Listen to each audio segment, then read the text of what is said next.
Why don't scientists trust atoms? Because they make up everything. Hey there, science fans! Welcome to another exciting journey into the world of technology and innovation. Today we're going to explore something that has revolutionized the way we live, work, and play. It's a tiny component, but its impact is monumental. Any guesses? That's right, we're talking about transistors. Today, we're diving into the fascinating world of transistors. These little devices are the building blocks of modern electronics. Without them, our gadgets would be bulky, slow, and far less capable. These tiny titans are the unsung heroes of our digital age. They switch electronic signals on and off, allowing us to process information at lightning speeds. Imagine them as the gatekeepers of the digital world, tirelessly working behind the scenes. No computers, smartphones, or even your trusty toaster oven would exist without them. Every electronic device you use daily relies on transistors to function. From the moment you wake up and check your phone to the time you cook dinner, transistors are at work. But before we get into all that, let's rewind back to the days before transistors. Imagine a time when electronics were in their infancy and scientists were grappling with the limitations of the technology available to them.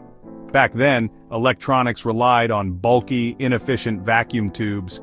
These glass tubes were the precursors to transistors, but they had significant drawbacks. They were large, consumed a lot of power, and generated a lot of heat.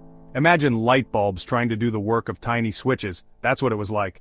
These vacuum tubes were like giant glowing light bulbs that had to be carefully managed to keep electronic devices running.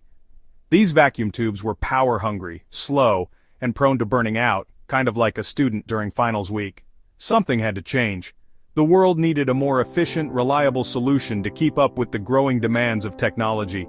The world was waiting for a smaller, faster, more reliable switch. Engineers and scientists were on a quest to find a better solution, one that would pave the way for the future of electronics. Little did they know, a revolution was brewing in a little place called Bell Labs.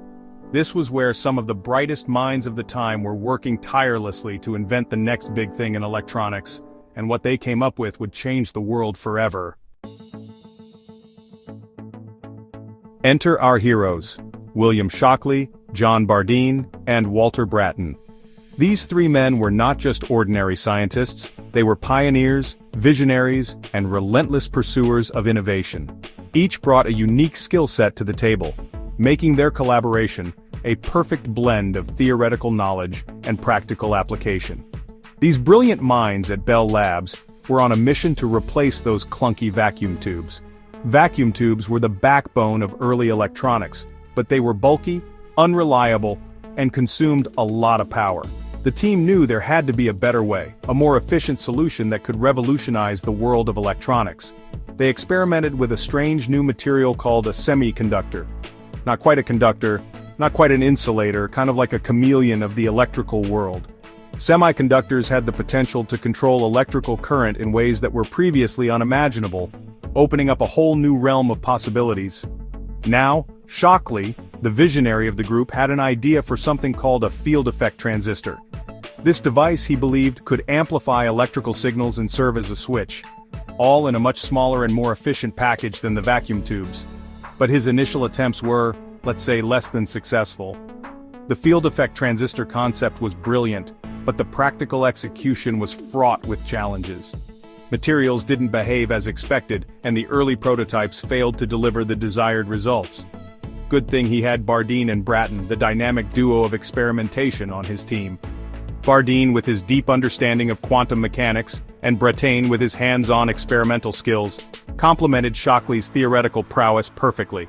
They say teamwork makes the dream work, and boy did it ever. The trio worked tirelessly, bouncing ideas off each other, testing hypotheses and refining their approach. Their combined efforts and relentless determination were the key to overcoming the obstacles they faced. After weeks of tireless work, countless cups of coffee, and maybe a few head-scratching moments, they struck gold. The late nights and intense brainstorming sessions finally paid off as they began to see promising results from their experiments. On December 16, 1947, the first point-contact transistor was born. This tiny device, no bigger than a paperclip, marked the dawn of a new era in electronics. It was more reliable, efficient, and scalable than anything that had come before, setting the stage for the technological revolution that would follow. So what exactly is a transistor? It's a fundamental building block of modern electronics, found in everything from your smartphone to the most advanced supercomputers. Without transistors, our world would look very different. Think of it as a tiny gatekeeper for electricity. This gatekeeper can control whether electricity flows through a circuit or not, making it essential for switching and amplification. It can control the flow of electrons, switching it on and off, or even amplifying it like a volume knob for electricity. Imagine being able to turn up the volume on your favorite song. That's what a transistor does for electrical signals. Here's how it works. A transistor is made of a semiconductor material with three regions: the emitter, the base, and the collector. These regions work together to control the flow of electrons. The emitter is like a pitcher, throwing electrons towards the collector, which is like a catcher's mitt. The electrons travel through the base, which acts as a control gate.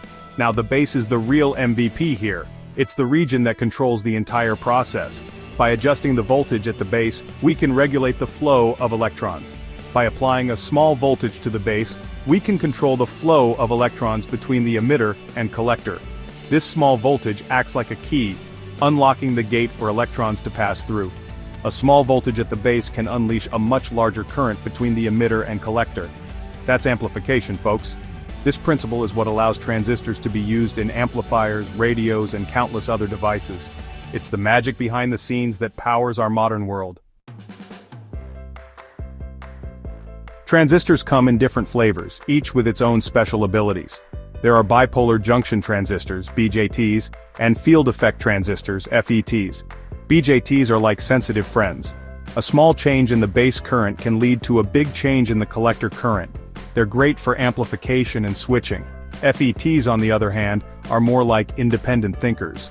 They use an electric field to control the current flow, making them super energy efficient. You'll find them in everything from smartphones to satellites.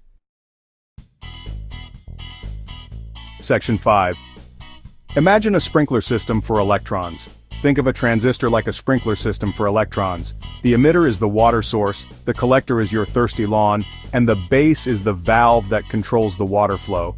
A small twist of the valve, which is the base, can turn a trickle into a torrent, or completely shut off the water supply. That's the power of a transistor. It gives us precise control over the flow of electrons, allowing us to create all sorts of amazing electronic devices. Section 6. From bulky boxes to pocket powerhouses. The invention of the transistor was a game changer. It revolutionized electronics and paved the way for the digital age we live in today. Remember those bulky, power-hungry vacuum tubes? Transistors sent them packing. These tiny wonders were smaller, faster, more reliable, and used way less power.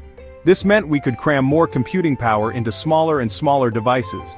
Suddenly, radios shrunk from furniture-sized boxes to something you could hold in your hand. Computers, once behemoths that filled entire rooms, became compact enough to fit on a desk, and eventually, in your pocket. Section 7. The Microchip Miracle. But the story doesn't end there. The real magic happened when engineers figured out how to combine thousands, then millions, and eventually billions of transistors onto a single chip of silicon. Enter the integrated circuit, better known as the microchip. These microchips became the brains of everything from calculators and digital watches to spaceships and self-driving cars. And it all started with the humble transistor. Section 8. Transistors. The heart of the future. Today, transistors are everywhere. They're the beating heart of our smartphones, laptops, gaming consoles, and countless other devices. And they're only getting smaller, faster, and more powerful. Scientists are pushing the boundaries of physics to create even tinier transistors, just a few atoms wide. These nanotechnological marvels could revolutionize everything from medicine to energy production. Section 9. Tiny but mighty. So next time you're scrolling through your phone or watching a movie on your laptop, take a moment to appreciate the tiny giants that make it all possible. Transistors, despite their minuscule size, have had a colossal impact on our world. And as technology continues to evolve, one thing is certain: these tiny titans will continue to shape the future.